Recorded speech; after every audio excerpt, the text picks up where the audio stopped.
നമ്മെ വിശ്വസിച്ചുകൊണ്ട് ഒരു സംഗതി ഏൽപ്പിച്ചാൽ അമാനത്ത് പൂർത്തിയാക്കുക.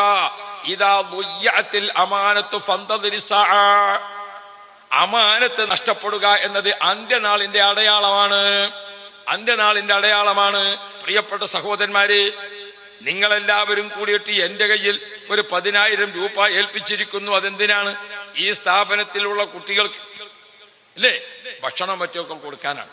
ഞാനത് കുട്ടികൾക്കൊക്കെ പിന്നെ കൊടുക്കാൻ നിങ്ങാണ്ട് നമ്മളാണ് വേറെ ആവശ്യത്തിനെടുത്താലോ? അമാനത്ത് എന്ന് പറഞ്ഞത് ഇസ്ലാമിൽ വലിയ മൂല്യമുള്ള സംഗതിയാണ്. അമാനത്ത് ഇല്ലേ വിശ്വാസികളുടെ വില വളരെയധികം നഷ്ടപ്പെട്ടു. അതാണ് അഷ്റഫുൽ വറ മുഹമ്മദുർ റസൂലുള്ളാഹ് നബി സല്ലല്ലാഹു അലൈഹി വസല്ലമ തങ്ങൾ അമാനത്താണ് നിലനിർത്തിയത്. നോക്കൂ നിങ്ങൾ, നബി തങ്ങൾ കുട്ടിയാകുന്ന സമയം മുതൽ റസൂലുള്ളാഹിനെ നാട്ടുകാർ വിളിച്ചത് അൽ അമീൻ, വിശ്വസ്തൻ എന്നാണ്. വിശ്വസ്തൻ എന്നാണ്.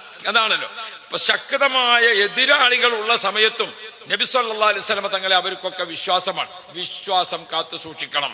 വിശ്വാസ വഞ്ചന എന്ന് പറയുന്നത് മനുഷ്യന്റെ വില ഇറച്ചിന്റെ വിലയിലേക്ക് താഴുന്ന കാര്യമാണ്.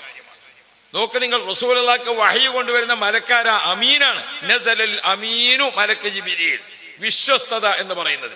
അതുകൊണ്ട് സാധാരണക്കാരോടായാലും ആലിമീങ്ങളോടായാലും നമ്മൾ തമ്മിലായാലും മനുഷ്യൻ അങ്ങോട്ടും ഇങ്ങോട്ടും ഉള്ള ഒരു റൂമിൽ 10 ആളുകൾ ഒരുമിച്ച് താമസിക്കുകയാണ്. എല്ലാവർക്കും ഇന്ന് പണിക്ക് കൂലി കിട്ടിയിട്ടുണ്ട്. രാത്രി ഉറങ്ങുമ്പോൾ ആ റൂമിലുള്ള എല്ലാവർക്കും വിശ്വസ്തത വേണം. എന്റെ പോക്കറ്റിൽ നിന്ന് ഒരാളും പണം മോഷ്ടിക്കുകയില്ല, ആരും ചതിക്കുകയില്ല, ആരും വഞ്ചിക്കുകയില്ല. കൂറുകച്ചവടക്കാർക്ക് പരസ്പരം ആ ബോധം വേണം.